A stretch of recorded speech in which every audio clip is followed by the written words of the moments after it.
الذین استجابوا للہ والرسول، وہ لوگ جنہوں نے لبیک کہا اللہ اور رسول کے لیے، من بعد ما اصابہم القرح، اس کے بعد کہ انہیں زخم لگا، للذین احسنوا منہم، ان لوگوں کے لیے جنہوں نے ان میں سے احسان کیا، واتقوا اور تقوی کیا، اجر عظیم، بہت عظیم اجر ہے، بہت بڑا اجر ہے۔ تو وہ لوگ جنہوں نے اللہ اور رسول کے پکار پہ لبیک کہا، کب کہا؟ من بعد ما اصابہم القرح، جب ان کو زخم لگ چکا تھا۔ کب لگا تھا؟ احد کے دن۔ تو اگلے دن انہیں جب نبی صلی اللہ علیہ وسلم نے دوبارہ دشمن کا تعاقب کرنے کے لیے پکارا تو انہوں نے پکار پر لبیک کہا۔ کیا کہا تھا انہوں نے؟ سمعا وطاعتا، ہم نے سنا اور ہم نے اطاعت کی، ہم حاضر ہیں۔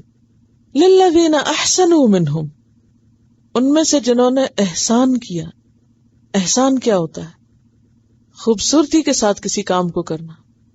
عموماً آپ دیکھیے کہ جب انسان بیمار ہوتا ہے یا چوٹ لگتی ہے یا کوئی تکلیف ہوتی ہے تو اس کے کام کا جو حسن ہوتا ہے وہ عموماً کیا ہوتا ہے؟ ماند پڑ جاتا ہے۔ دیکھیں نا، آپ اگر اچھی حالت میں کوئی آپ کو بلاتا ہے تو آپ کیا کرتے ہیں؟ ایک دم اٹھ کے بیٹھ جاتے ہیں، کود کے کھڑے ہو جاتے ہیں، میں حاضر۔ اور ایک یہ ہے کہ آپ بیمار ہیں، آپ زخم کھائے ہوئے ہیں، آپ تکلیف میں ہیں، پھر آپ کو کال آتی ہے تو اب آپ کیسے اٹھیں گے؟ ہائے ہائے کر کے۔ پہلے تو اٹھیں گے ہی نہیں، اٹھیں گے بھی تو ہائے ہائے کر کے، یا تیوریاں چڑھا کے، یا احسان جتا کے، ہے نا۔ لیکن یہاں اللہ تعالیٰ صحابہ کرام کی تعریف بیان کر رہے ہیں کہ زخم کھانے کے بعد، چوٹ لگنے کے بعد، اور چوٹ ایک چوٹ نہیں تھی، بہت سی چوٹیں تھیں، جسمانی، روحانی، جذباتی، ہر قسم کی چوٹیں، ساری چوٹیں کھانے کے بعد پھر اٹھ کھڑے ہوئے اور خوبصورت طریقے سے اٹھے، احسان کے درجے پہ، ایکسیلنس کے لیول پہ۔ تو للذین احسنوا منہم واتقوا، اور جنہوں نے تقوی اختیار کیا، یعنی اللہ کی محبت اور اللہ کا ڈر اور اللہ کی خاطر یہ کام کیا، اجر عظیم، ان کے لیے بہت بڑا اجر ہے۔ اجر عظیم ہے، یعنی جس کا احسان جتنا ہوگا، جس کا تقوی جتنا ہوگا، اس کا اجر بھی اتنا ہی ہوگا۔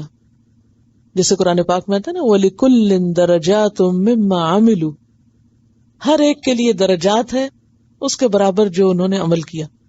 تو اس میں عام روزمرہ زندگی کو بھی دیکھ سکتے ہیں، لے سکتے ہیں کہ آپ دیکھیے کہ ہم سب کسی نہ کسی مشکل میں ضرور ہوتے ہیں۔ آپ سب اکثر بھاگتے بھاگتے نکلتے ہوں گے گھر سے، اور ایک تھکاوٹ کی حالت میں اور ایک تکلیف کی حالت میں، یہ کام کر رہے ہیں، وہ پھینک رہے ہیں، وہ کرنا ہے، وہ کرنا ہے، دوڑ ہے، سٹریس۔ اچھا، پھر کیا ہوتا ہے سٹریس میں؟ عموماً اللہ کا یہ کام جو ہے وہ ایک بوجھ لگنے لگتا ہے، اس کو انجوائے نہیں کرتے۔ پھر تو چوٹ لگنے کے بعد، تھکنے کے بعد، چاہے بیماری ہے، چاہے صحت ہے، چاہے کچھ بھی ہے، تو اس کام کو کریں، شوق سے کریں، محبت سے کریں، کیونکہ اس پر اجر عظیم بہت ہے۔ اللہ مومنوں کا اجر ضائع نہیں کرتا، یہ اللہ کا کام ہے، کسی بندے کا نہیں ہے۔ تو جو کام بندہ اللہ کے لیے کرتا ہے اس کام میں اتنی ہی خوبصورتی بھی ہونی چاہیے۔ اور یہاں پر اشارہ ہے حمراء الاسد کی طرف، جب جانے کے لیے آپ صلی اللہ علیہ وسلم نے صحابہ کرام کو بلایا تو وہ وہاں پر خوشی سے چل دیے، اور بعض صحابہ اتنی زخم کھائے ہوئے تھے کہ سیدھا چل نہیں سکتے تھے، اور وہ سہارا لے لے کر چل رہے تھے، لیکن جذبے جوان تھے، جانے سے انکار نہیں کیا۔ ہمارا حال کہ ذرا سی کوئی تکلیف ہو ہم فوراً چھٹی کر لیتے، ذرا گرمی ہو تو ہم کہتے ہیں آج کیا جانا، چھوٹا سا کام زیادہ ہو گیا گھر میں کا آج کیا کرنا۔ تو دیکھیے کہ جو دین قربانی کی سطح پر آپ لیں گے اس کی بات ہی کچھ اور ہے۔ ایک ہے سہولت کے ساتھ کوئی چیز لینا، بس اپنے کنوینئنس کے مطابق، ٹھیک ہے وہ بھی ایک نیکی کا کام ہے، لیکن جو چیز آپ کو قربانی کے بعد حاصل ہوتی، جیسے ماں بچے کے لیے کتنی قربانی دیتی ہے بچہ ایک حاصل کرنے کے لیے، یعنی کہ اس کا بوجھ اٹھانا، اس کے لیے تکلیفیں اٹھانا، تو اسی وجہ سے اس بچے کی قدر بھی تو اتنی ہوتی ہے نا. حالانکہ بچے کتنا ستاتے ہیں، لیکن اس کے باوجود ماں بچے سے نفرت نہیں کرتی چاہے وہ کتنا بھی ستا رہے ہو، کیونکہ اس نے بہت قربانیوں کے بعد اس کو پایا ہے، اس نے بڑی تکلیفیں اٹھائی ہیں اس کے پیچھے. صحابہ کرام نے جب دین کو حاصل کیا تھا، دین لیا تھا، تو کس سطح پر لیا تھا؟ قربانیوں کی سطح پر لیا تھا. اسی لیے پھر انہوں نے اس دین کی قدر بھی کی، اس کو سنبھالا بھی، اسے پھیلایا بھی، اور وہ دین پھر ان کو اپنی جان اور اپنے مال اور اپنے اولاد اور اپنی ہر چیز سے بڑھ کے عزیز تھا، ہر چیز سے اوپر تھا. ہم میں اور ان میں فرق کیا ہے؟ ہم نے جو دین لیا ہے ماں کے پیٹ سے لیا ہے، کوئی تکلیف ہم نے نہیں اٹھائی، کوئی ہمیں قربانی نہیں کرنی پڑی.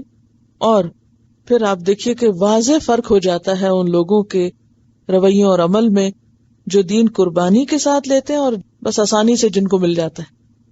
اسی لیے آپ دیکھیں کہ جو لوگ بعض اوقات نئے مسلمان ہوتے ہیں، وہ اسلام کی تلاش میں مارے مارے پھر رہے ہیں، ادھر جا رہے ہیں، وہ پڑھ رہے ہیں، وہ کر رہے ہیں، کرتے کرتے بھٹکتے ٹھوکریں کھاتے، پھر ان کو آخر کار سچا دین مل جاتا ہے. تو پھر آپ دیکھیں ان کا عمل اور ان کا جذبہ اور ان کا حال اور ان کی قربانیاں، اور پھر اس دین کو پھیلانے میں بھی وہ ہم سے کہیں آگے نکل جاتے ہیں، کیونکہ انہوں نے اس کو کہاں سے لیا؟ قربانی کی سطح پر لیا، اور ہم لوگوں نے اس کو گھر سے لے لیا. تو جو چیز گھر سے مل جائے وہ گھر کی مرغی دال برابر، اس کی کوئی قدر نہیں ہوتی، عام طور پر اس کی کوئی ویلیو نہیں ہوتی. جو چیز سہولت سے ملتی. تو یاد رکھیے کہ اگر زندگی میں کبھی بھی دین کے لیے کوئی قربانی دینی پڑے تو ہمیشہ سوچئے کہ جو کام جتنی مشکل سے ہوگا اس میں اتنی ہی برکت ہوگی، اس کا اتنا ہی فائدہ ہوگا، اس سے اتنی ہی خیر پھوٹے گی. اور بارہا میں نے اپنی ذاتی زندگی میں اس چیز کا تجربہ کیا کہ جو کام جتنا مشکل سے کیا اس میں سے اتنی ہی خیر بھی زیادہ نکلی.